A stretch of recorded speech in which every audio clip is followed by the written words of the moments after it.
স্বার্থপর এই দুনিয়া, খোদার কসম কারোর জন্য থামে না, বড় স্বার্থপর।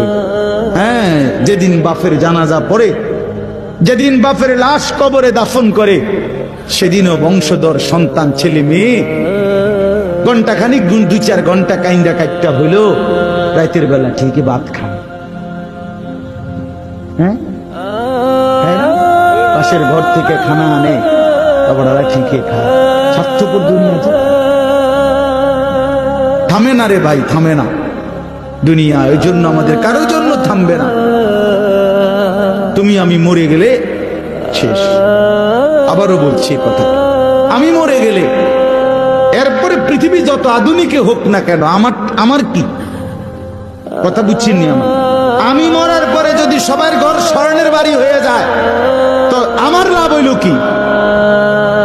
আমার মৃত্যুর পরে যদি সব মানুষ আধুনিক হইয়া সাঁদের দেশেও জায়গা, আমার ফায়দা কি? আমি তো না, আমি তো মরে গেলাম।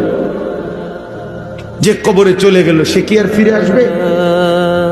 আল্লাহ আমাদেরকে বুঝ দান করেন।